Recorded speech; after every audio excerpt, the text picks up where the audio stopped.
Okay, for the third time today, I'm back with a live stream, and we are in the presence, ladies and gentlemen, of greatness here. Hopefully you will have seen this lady play on stage last night. I had the inimitable pleasure of watching her perform 3 nights now, and I have to say, when I was coming to Guitcon, I thought, I can't wait to see Phil X. The reason being, he has so much presence and energy on stage, and I've never seen anybody with more and make him look like he's just having a great time. But this lady does just that.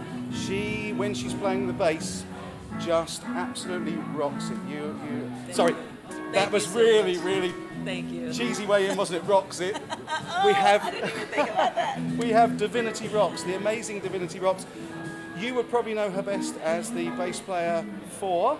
I was the bass player for Beyonce for a number of years. Yeah. I also toured with Victor Wooten. That's what I was going to say. But you much prefer, and you are really, really proud of the heritage of working with Victor. Absolutely. And she turned me on to this, and I hadn't seen anything from Victor before. Go and check out Victor Wooten on the bass, because the man is an inspiration. And I can see exactly where you came from and what inspired you with working with him. Where do you get your energy? I get my energy from the music, man. Yeah. Really. I can be, you know, in this very room, I think 2 years ago, we were doing this, we were having this performance, and Hans has a big dinner and he has an award show as an appreciation for all of the artists during one of the base camps. Right. Okay. And I was sitting at the table, jet lagged, like we are when we travel, and I was kind of nodding off. I was sitting next to Steve Lawson, and I'm kind of nodding off, and he's kind of nodding off, and Steve Bailey's on stage, and I think Victor's on stage, a bunch of bass players, and I'm kind of sitting here, and Steve goes, "Divinity, come up on stage and do a freestyle." So I'm like, oh shit. So I run up on stage, get up there, start freestyling, get into this zone, super just energized. Yeah. And Steve looks at me and he goes, "Dude, you were just sleeping right here. You were just knocked out, and then you went up on stage and I can totally imagine that, because like you were talking in the panel a bit and adding to that last night.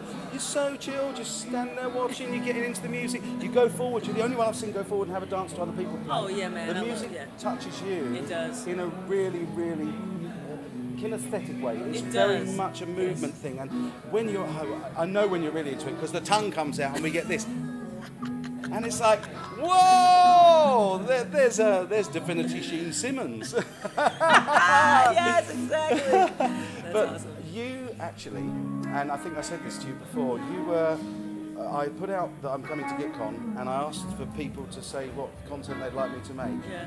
And the thing that inspired me to do these live things was people wanted to see interviews, and particularly I had 3 or 4, and now for me a small channel that said to me, "Interview Divinity." Oh wow, that's so cool. Thank you guys. Yeah, and the saddest thing is nobody sent me any questions, so I came up with a question that really threw you. Yes, you did. And what I asked Divinity is exactly what I asked Nick Johnston just a moment ago, which is, what's a question you'd like to be asked that nobody's ever asked you? But I have to say, I couldn't think of an answer to that, and neither could you. I could not think of an answer to that. I really went deep, and you know, people have asked me all kinds of things in all kinds of settings, and I can't think of anything that I wanted somebody to ask me. So I've got a question. I've got a new question for you. Warwick. Yes. Warwick artist. Divinity's a Warwick artist, and I've done the factory tour. Yes. Now, I'm not plugging this just because it's Guitcon and just because they've put it on, but they're doing something really, really special in terms of developing the technique for building guitars, for making improvements, little things like having that pop-up cover on the back of the basses, stuff like that. How much further can they take it, and how happy are you with the bass they've already given you? Because you rock that bass. That bass sort of conforms to my body, which is, I've been blessed in that regard, you know. They're really innovative, and they're very forward-thinking. And although the company is a large company, they still operate as though it's a very small company. So you get that small company feel within this large, you know, we're on a campus, pretty much. of this place. I call the factory the Willy Right. Wonka factory of bass, because it really feels like you're in this really Wonka chocolate factory of all these incredible instruments being made in very innovative ways. I think that what's really cool is that you can talk to the bass builder himself. Yeah. He's walking around here, you stop Marcus and say, hey man, you know, I've been thinking about creating this for my instrument, or I'd like to do this with my bass. And he'll say, okay, well, let's figure out how we can make that happen.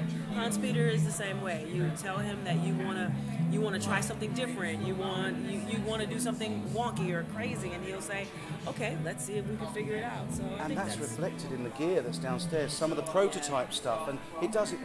It totally feels like a family here, It does. and like you would with your family, you can ask any question. Yeah. There's nothing that's off limits, and that's definitely the case. It's such a creative and inspirational way to approach musical instruments and building musical instruments. I will definitely be buying a Framus. Now, Nice. there you go, I'm saying that on camera. Maybe not while I'm here now, but I will be buying a Framus, and I've just been utterly inspired by the amount of effort, time, and also the care and love that goes into what they do here.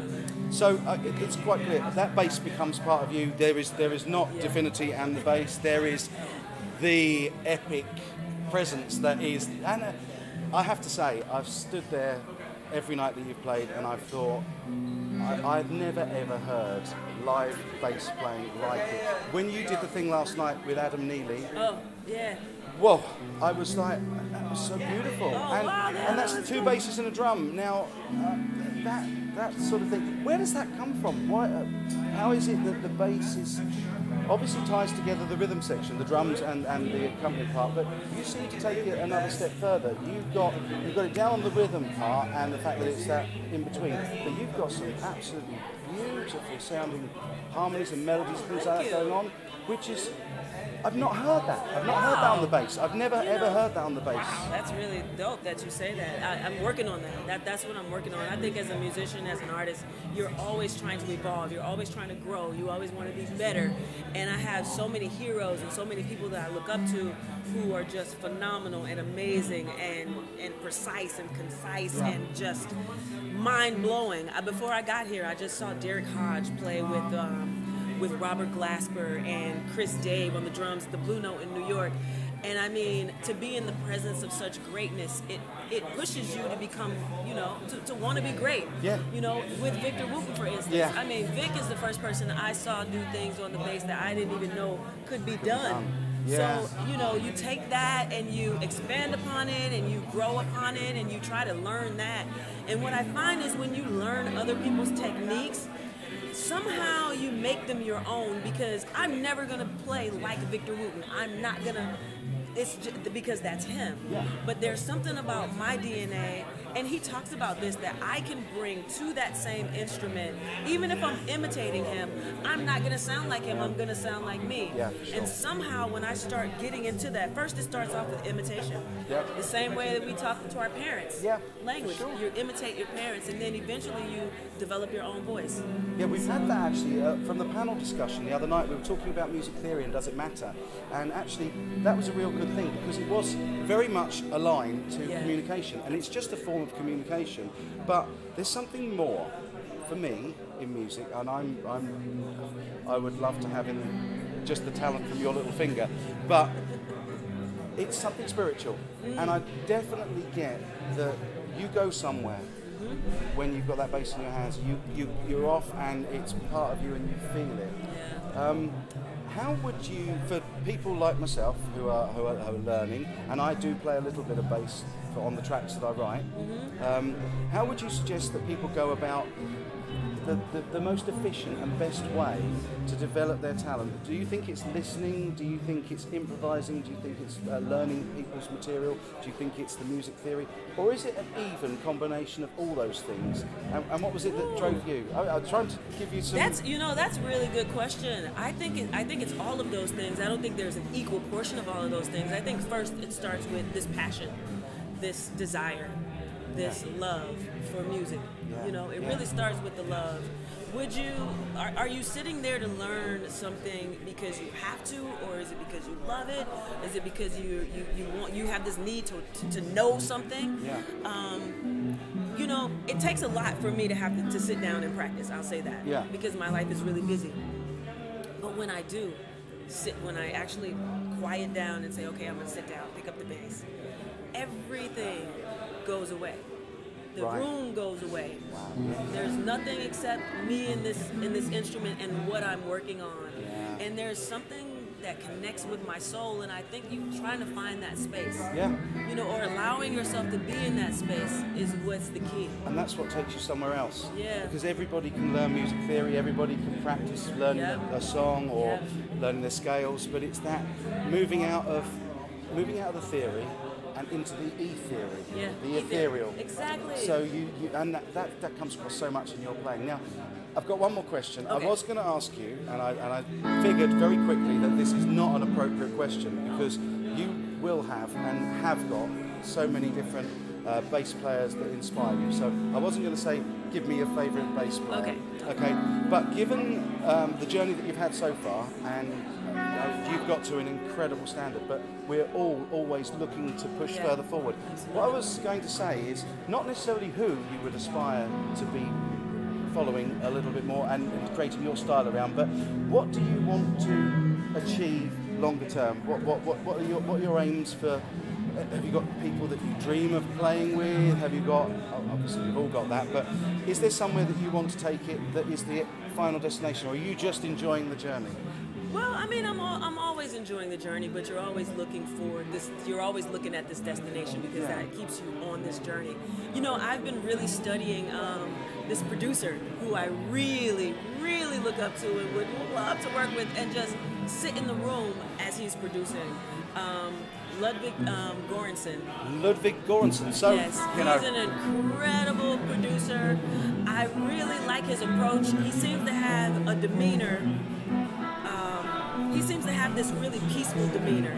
Yeah. And there's something about his spirit that I'm really attracted to and would love to work with and learn from. He does everything. He plays every instrument. He's an incredible producer. He produced a lot of the records for Childish Gambino. He produced the Black Panther soundtrack. Oh my God, the things that he brought to it. He just has this insight, and I would love to work with him. Do you know, that doesn't surprise me at all. I knew you were going to say somebody.